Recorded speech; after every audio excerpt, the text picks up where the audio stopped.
Hello class 12th। आज हम phenol की कुछ विशेष अभिक्रियाएं पढ़ने वाले हैं, ठीक है ना। तो जिसमें एक अभिक्रिया कल मैंने आपको बताई थी, रीमर टीमन अभिक्रिया।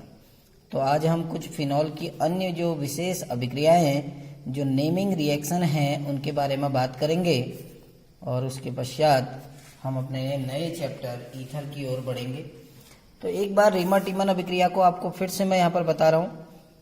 इस बार मैं कार्बन टेट्राक्लोराइड का प्रयोग करके आपका रीमर टीमन अभिक्रिया को बताऊंगा, जिसमें हम फिनॉल की अभिक्रिया क्लोरोफॉर्म से ना कराकर हम कार्बन टेट्राक्लोराइड की सहायता से हम रीमर टीमन अभिक्रिया को संपन्न कराते हैं। तो इसमें होता क्या है कि सबसे पहले हम फिनॉल की क्रिया, आपके पास जो फिनॉल है उस फिनॉल की क्रिया NaOH से कराते हैं, ताकि ये जो OH ग्रुप है, ये OH ग्रुप सुरक्षित हो सके। इस OH ग्रुप को प्रोटेक्ट करने के लिए हम NaOH से क्रिया कराते हैं, जिससे आपका सोडियम फिनेट बनता है, ONA, यानी रिंग पे आपका फिनोलिक ग्रुप की जगह ONA ग्रुप आ जाएगा, जिसको हम नाम देते हैं सोडियम फिनेट। देन सोडियम फिनेट से जब हम अभिक्रिया कराते हैं, इसके बाद हम कार्बन टेट्राक्लोराइड का प्रयोग करते हैं, CCl4 का।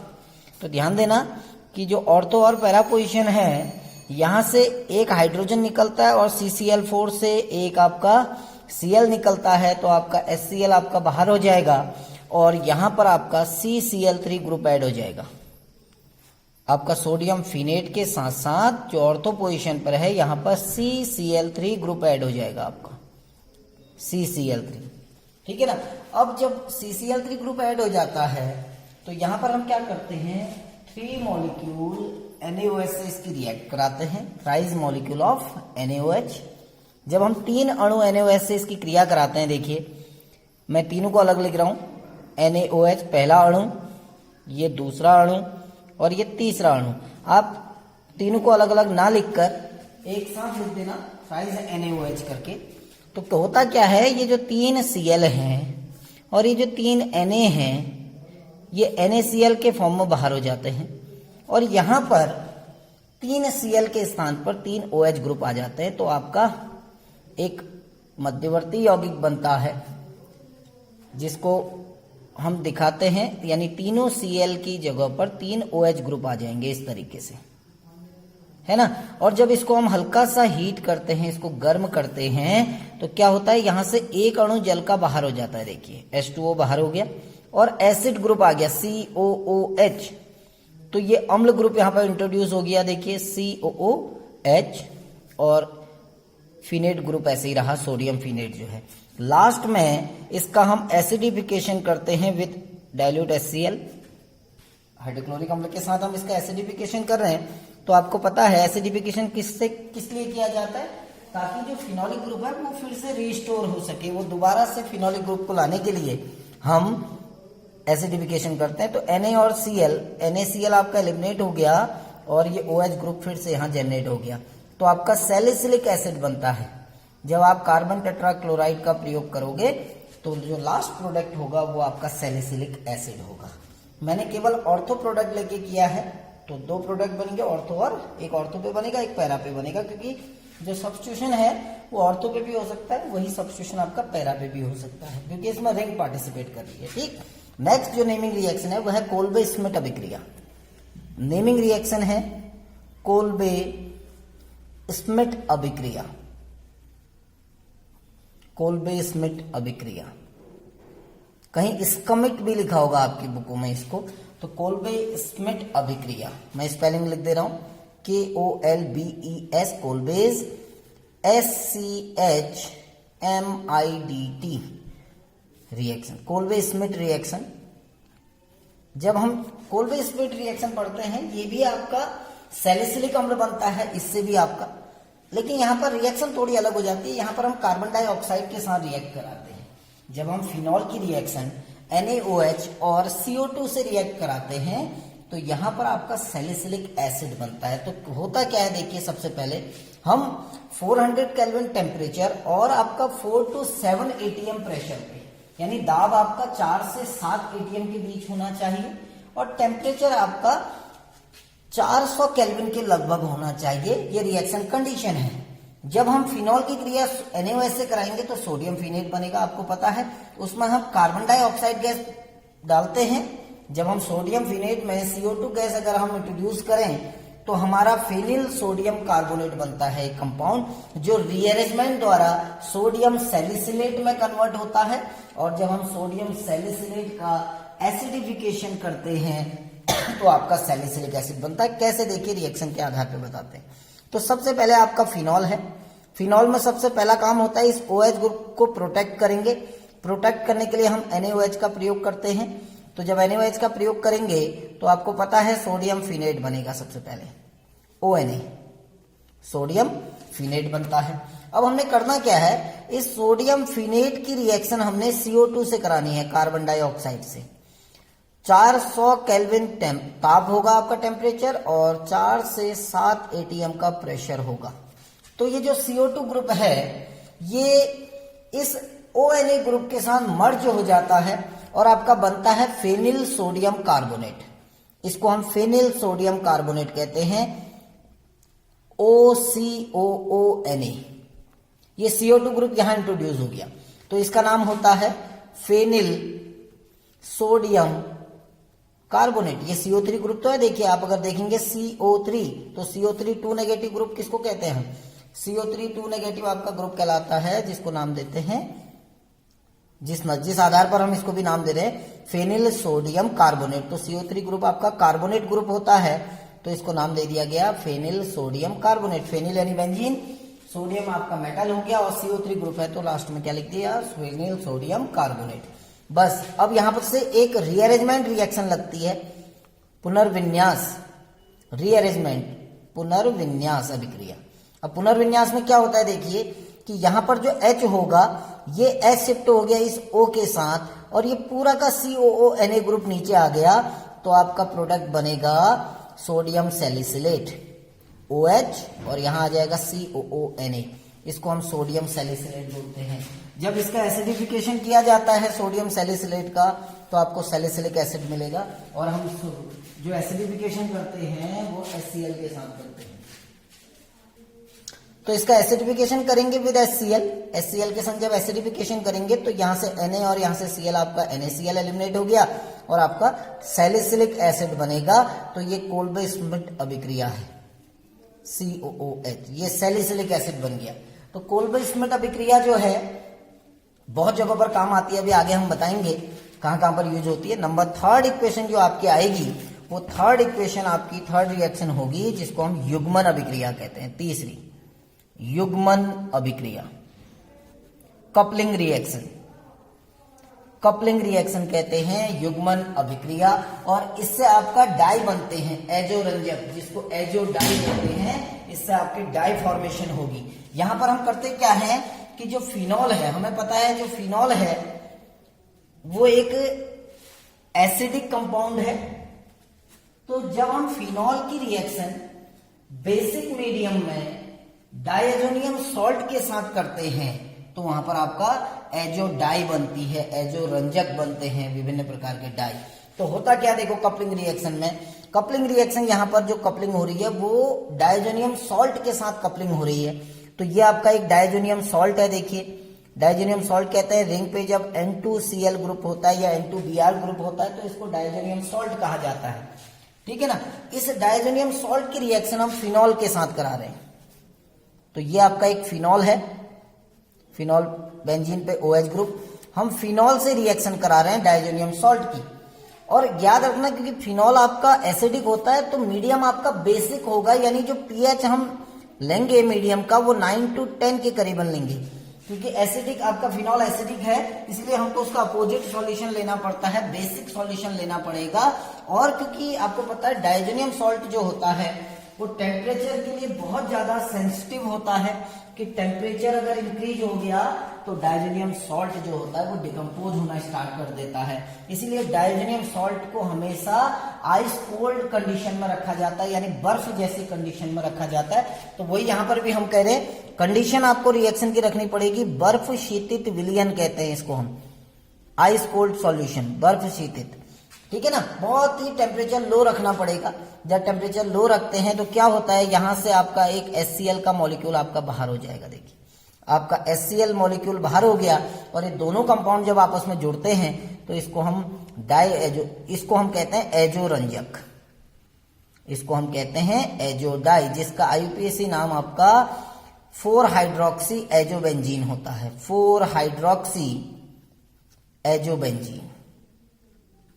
तो ये आपकी कपलिंग रिएक्शन है, ये एक डाई है, ठीक है ना। तो एजोरंजक का निर्माण होता है कपलिंग रिएक्शन में। ठीक, अब नेक्स्ट होती है, जो नेक्स्ट अभिक्रिया है वो हम कहते हैं चौथी रिएक्शन, जिसमें हम थैलिक एनहाइड्राइड के साथ संघनन करेंगे। यानी आपको फिनॉल का संघनन कराना है विद थैलिक एनहाइड्राइड, और इस रिएक्शन में एक आपका इंडिकेटर बनता है, एक सूचक बनता है जिसको हम फिनोप्थिलीन नाम देते हैं। आपने पहले भी सुना होगा कि फिनोप्थिलीन क्या होता है। तो फिनोप्थिलीन आपका एक सूचक है, एक इंडिकेटर है जो हमें एसिड और बेस के बारे में बताता है। तो इंडिकेटर बनता है जब हम थैलिक एनहाइड्राइड के साथ संघनन करते हैं। तो नेक्स्ट इक्वेशन है आपकी थैलिक एनहाइड्राइड, थैलिक एनहाइड्राइड के साथ संघनन, थैलिक एनहाइड्राइड के साथ संघनन, ठीक है ना। तो यहां ये रिएक्शन भी एक नेमिंग रिएक्शन है जिसको हम नाम देते हैं, इस अभिक्रिया का नाम है, इसको कहा जाता है थैलीन अभिक्रिया, इसको कहा जाता है थैलीन अभिक्रिया। अब आपको ध्यान देना, थैलिक एनहाइड्राइड का स्ट्रक्चर आपको याद होना चाहिए। जब तक आपको थैलिक एनहाइड्राइड का स्ट्रक्चर याद नहीं होगा आप इस रिएक्शन को नहीं कर सकते हैं। तो थैलिक एनहाइड्राइड होता है जिसमें बेंजीन रिंग आपका एनहाइड्राइड ग्रुप से जुड़ी हुई होती है। ये एनहाइड्राइड ग्रुप कहलाता है, COOCO। ये जो ग्रुप है ये थैलिक, ये आपका एनहाइड्राइड ग्रुप होता है। यहां पर क्योंकि बेंजीन रिंग से जुड़ी है तो इसको हम नाम देते हैं थैलिक एनहाइड्राइड। अब इसका संघनन करा रहे हैं हम फिनॉल के साथ। कैसे, देखिए ये आपका फिनॉल है, ये हमारा 2 फिनॉल के मॉलिक्यूल पार्टिसिपेट करेंगे। ध्यान देना, ये 2 फिनॉल के मॉलिक्यूल हैं आपके, और इनका संघनन हम करा रहे हैं किसके साथ, थैलिक एनहाइड्राइड के साथ। कंडीशन H2SO4 की कंडीशन में, यानी एसिडिक मीडियम में लेते हैं, हीट करते हैं तो 1 मॉलिक्यूल वाटर का एलिमिनेट हो जाता है। यहां से देखिए एक अणु आपका जल का बाहर हो जाएगा और जो कंपाउंड बनेगा वो कहलाएगा फिनोप्थिलीन। वाटर मॉलिक्यूल एलिमिनेट हो गया और ये जो कंपाउंड आपका बना ये कहलाएगा फिनोप्थिलीन। देखिए बिल्कुल आपको इसको याद रखना है। इस रिएक्शन को पूछी जाती है कि क्या होता है जब हम फिनॉल की अभिक्रिया थैलिक एनहाइड्राइड के साथ कराते हैं। तो यहां पर होगा क्या, ये दोनों जहां से हाइड्रोजन एलिमिनेट हुए थे वो इस कार्बन से अटैच हो जाते हैं और बाकी का कंपाउंड ऐसे ही रहता है। तो ये जो यौगिक बना इसको हम नाम देते हैं फिनोप्थिलीन, इसको नाम दिया जाता है फिनोप्थिलीन। तो ये एक सूचक है और इस अभिक्रिया को हम कहते हैं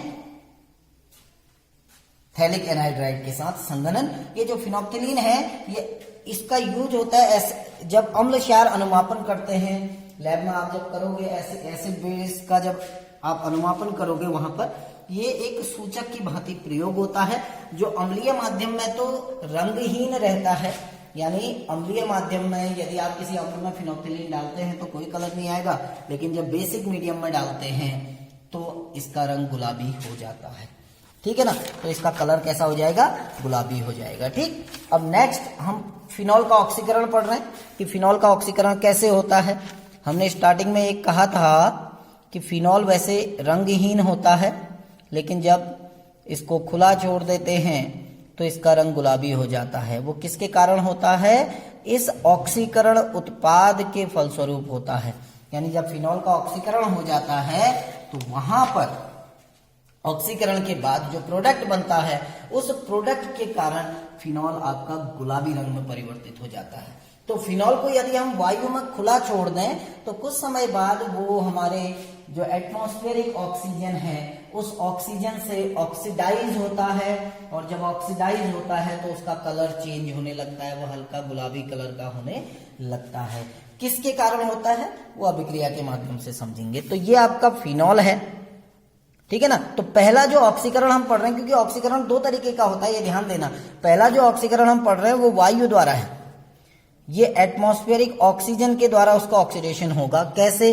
ये आपका फिनॉल है, देखिए बेंजीन पे OH ग्रुप, ये आपका फिनॉल है और इसका हम ऑक्सीडेशन कर रहे हैं विद O2 जो एटमॉस्फेरिक ऑक्सीजन है। तो क्या होता है, ध्यान से देखना कि ये हाइड्रोजन और ये हाइड्रोजन और एक ऑक्सीजन बाहर हो जाती है H2O, और आपका एक नया पदार्थ बनता है जिसको आपको याद रखना है, इसको कहते हैं बेंजोक्विनोन। इसको नाम दिया जाता है मैं इसका नाम लिख रहा हूं, इसको कहते हैं बेंजोक्विनोन, क्योंकि डबल बॉन्ड O ग्रुप कहां पर लगा है, कौन सी पोजीशन पे लगा है, ये लगा है P पोजीशन पे। P मींस पैरा, तो इसको नाम देंगे पैरा बेंजोक्विनोन, पैरा बेंजोक्विनोन। और इसी के कारण गुलाबी कलर का आपका फिनॉल हो जाता है। फिनॉल गुलाबी कलर का हो जाता है, किसके कारण बनने के कारण, बेंजोक्विनोन के निर्माण के कारण फिनॉल धीरे धीरे क्या होता है, गुलाबी रंग में परिवर्तित हो जाता है। दूसरा, हम जब ऑक्सीडेशन करेंगे, दूसरा होता है पोटेशियम, दूसरा ऑक्सीकरण है आपका पोटेशियम पर सल्फेट द्वारा। ये याद रखना, पोटेशियम जिसको हम कहते हैं पोटेशियम पर सल्फेट, इस पोटेशियम पर सल्फेट द्वारा जब ऑक्सीकरण होगा, इस अभिक्रिया को नाम देते हैं इल्प्स अभिक्रिया। याद रखना, इल्प्स, ELBS कहते हैं इसको, इल्प्स अभिक्रिया। E आधा लॉ आधा बॉ और 100, इल्प्स अभिक्रिया, नेमिंग रिएक्शन है ये भी, ठीक है ना। तो यहां पर ऑक्सीडेशन से बेंजोक्विनोन नहीं बनेगा, क्योंकि यहां पर आपका ऑक्सीडाइजिंग एजेंट जो है वो है पोटेशियम पर सल्फेट, जिसका सूत्र होता है K2H2O8। इसका सूत्र है K2H2O8। तो जब बेसिक मीडियम में, और ये जो ऑक्सीडेशन का कार्य करता है वो क्षारीय माध्यम में करता है, ये ध्यान रखना। यानी जब हम क्षारीय माध्यम में पोटेशियम पर सल्फेट द्वारा फिनॉल का ऑक्सीकरण करते हैं तो इसमें डाइहाइड्रोक्सी बेंजीन का निर्माण होता है। इसमें आपका डाइहाइड्रोक्सी बेंजीन का निर्माण होता है। कैसे? देखिए, ये आपका फिनॉल है OH ग्रुप, इसका हम ऑक्सीडेशन कर रहे हैं किसके साथ, K2H2O8, बेसिक मीडियम में, क्षारीय माध्यम में, इसीलिए OH नेगेटिव लिख दिया। तो ध्यान देना कि दो प्रोडक्ट बनते हैं, एक ऑर्थो एक पैरा। ये ऑक्सीजन ऐड हो जाती है, एक प्रोडक्ट में ऑर्थो पे ऐड होगी, एक में कहां पर ऐड होगी, पैरा में। तो आपके दो प्रोडक्ट बनेंगे जिसमें OH ग्रुप एक बार ऑर्थो में लगेगा और दूसरे में जो OH ग्रुप है वो लगेगा पैरा पोजीशन पे। तो ये आपके दो प्रोडक्ट बनते हैं, इसका नाम होगा बेंजीन 1,2-डायोल। नहीं सॉरी, अगर हाइड्रोक्सी के रूप में कहें, क्योंकि दो OH ग्रुप आ गए, तो इसको हम नाम देते हैं 1,2-डाइहाइड्रोक्सी बेंजीन, 1,2-डाइहाइड्रोक्सी बेंजीन, और इसका नाम होगा 1,4-डाइहाइड्रोक्सी बेंजीन। मैं नाम लिख रहा हूं 1,2-डाइहाइड्रोक्सी बेंजीन। दो हाइड्रोक्सी ग्रुप हैं, डाइहाइड्रोक्सी बेंजीन, जिसको हम सामान्य रूप से इसका नाम होता है कैटेकॉल कहते हैं इसको हम। ये कॉमन नेम है, आपको ये ज्यादा दिक्कत नहीं करेगा, लेकिन IUPAC नेम आपको याद होनी चाहिए। इसका नाम होगा 1,4-डाइहाइड्रोक्सी बेंजीन, डाइहाइड्रोक्सी बेंजीन, 1,4-डाइहाइड्रोक्सी बेंजीन, जिसको हम नाम देते हैं, इसका नाम होता है, इसको कहते हैं क्विनॉल। ऑल आएगा लास्ट में, इसको कहा जाता है क्विनॉल, ठीक है ना। तो दो प्रोडक्ट आपके बनेंगे, एक ऑर्थो पे बनेगा, दूसरा पैरा पे बनेगा। तो ये आपका जो फिनॉल है वो फिनॉल समाप्त हो चुका है। अब हम इसके बाद जो हमारा नेक्स्ट टॉपिक है, जो नेक्स्ट चैप्टर है ईथर, इसी के अंदर अल्कोहल, फिनॉल और ईथर एक ही चैप्टर में है आपके एनसीईआरटी में, मैंने उनको डिवाइड कर दिया। अब मैं ईथर को अलग से पढ़ाऊंगा, ठीक है ना, क्योंकि अल्कोहल और फिनॉल में दोनों में OH ग्रुप होता है, लेकिन ईथर में आपका ईथरल ग्रुप होता है, तो उसको हम अलग से पढ़ेंगे। आपको इसके क्वेश्चन आंसर जो एनसीईआरटी में चैप्टर के लास्ट में जो क्वेश्चन आंसर हैं उनकी एक्सरसाइज करनी है आपको रफ कॉपी में, या जिसमें भी आप एक्सरसाइज करोगे। इजी एक्सरसाइज है, जो चीजें पढ़ा चुका हूं वही चीजें उसमें हैं, ठीक है ना। इसीलिए एक्सरसाइज तब होगी जब आपको सारी रिएक्शन याद होंगी, इसलिए ये अभिक्रियाएं सारी की सारी आपको याद करनी है। और अभिक्रियाएं याद हो जाएंगी तो जो अंतर परिवर्तन है बहुत इजीली होते हैं। आपके बुक में सॉल्यूशन दिया होगा, एक बार उनको चेक करना, आपको याद आ जाएगा कि हमने ये अभिक्रिया कहाँ पर पढ़ी थी, ठीक है ना। तो नेक्स्ट जब हम कल बात करेंगे तो हम अपने नए टॉपिक पे बात करेंगे। Thank you.